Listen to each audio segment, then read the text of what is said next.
भंडारा जिल्ह्यात महायुतीमध्येच आरोप प्रत्यारोपाची मालिका सुरू आहे आणि आता भंडारा जिल्ह्यातील वाद शिगेला पोहोचला आहे.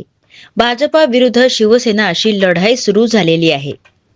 नगर परिषद निवडणुकीचा प्रचार अंतिम टप्प्यात आला आहे, तर इकडे राजकारणाचा पारा चढलेला आहे. भंडारा जिल्ह्यात महायुतीमध्येच एक दुसऱ्यांवर आरोपाची जणू मालिकाच सुरू झाली आहे. नगर परिषद निवडणुकीत शिवसेना शिंदे गट आमदार नरेंद्र भोंडेकर यांनी आपल्या पत्नीला भंडारा नगर परिषदेत उतरवल्याने भाजपच्या वतीने भोंडेकर यांच्यावर जोरदार हल्लाबोल होत आहे. तर दुसरीकडे परिणय फुके भोंडेकर यांच्या मागे हात धुवून लागले आहेत, असे चित्र सध्या दिसत आहे.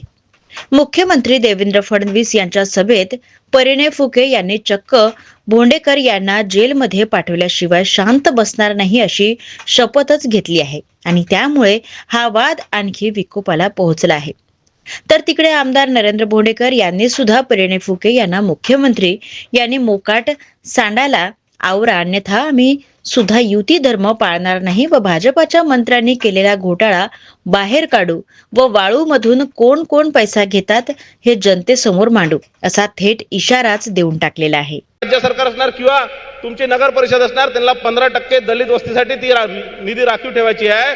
त्या दलित वस्तीच्या हक्काची निधी, त्या बौद्ध बांधवांच्या हक्काची निधी, त्या अनुसूचित जातीच्या हक्काची निधी कुठेतरी त्या जलपर्यटनाला 50 कोटी रुपये वळती करण्याचं काम या आमदारांनी केलेलं आहे.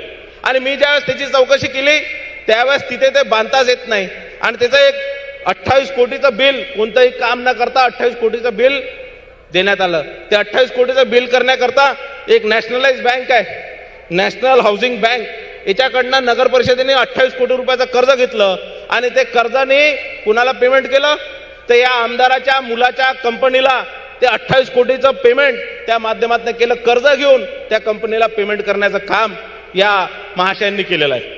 आणि कुठेतरी असे 3000 कोटीचे आणि 200-500 कोटीचे भ्रष्टाचार आज मोठ्या प्रमाणात या शहरामध्ये झालेला आहे. या भ्रष्टाचाराचा एक पायी, कारण ही जनतेचे पैसे आहे, या भंडारा शहरातील जनतेच्या हक्काचे पैसे आहे, त्या एक पायीचा हिशोब घेतल्याशिवाय मी राहणार नाही. आणि हे निवडणूक झाली, आमची नगराध्यक्ष बसली तर पहिले सगळा हा भ्रष्टाचार काढल्याशिवाय आम्ही राहणार नाही. आणि मी तुम्हाला सांगतो की जोपर्यंत या भ्रष्टाचाराच्या मागे असणाऱ्या सगळ्या लोकांना जेलमध्ये टाकलं नाही तोपर्यंत परिणय फुके स्वस्थ बसणार नाही. परिणय फुके यांनी त्याच्यामध्ये आरोप केले आहेत आणि माननीय मुख्यमंत्री साहेबांचा एन्डोर्समेंट घेतला आहे. अधिकाऱ्यांना धमकून राहिला की ते पत्र काढा. आम्ही कलेक्टरशी बोललो की भी आचारसंहितामध्ये तुम्ही असं कसं करू शकता. ते कलेक्टरने सांगितलं की मला खूप जास्त धमकवण्यात येत आहे, मला जास्त प्रेशर करण्यात येत आहे आणि म्हणून मी ते सगळं केलेलं आहे.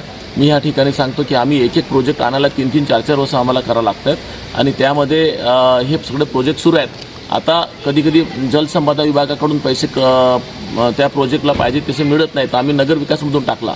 हे सगळे प्रोजेक्ट हेतू आमच्या नगर म्हणजे प्रोजेक्ट कंप्लीट करायचा असतो आणि भंडाऱ्याच्या त्याच्यात फायदा प्रगती होईल हा आमचा हेतू असतो. परंतु हे चुकीचं फिडिंग लोकांमध्ये करतात.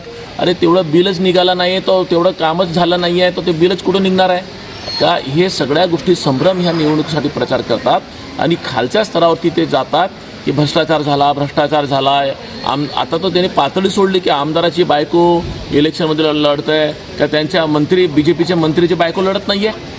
आणि मुख्यमंत्र्यांना संरक्षण देण्याचं काम, आमदारांना संरक्षण देण्याचं काम मुख्यमंत्रीचं आहे. सत्तेमध्ये आम्ही असताना जर आमच्यावरती आरोप करत असतील तर आता आम्ही पण आरोप करायला पाहिजे का.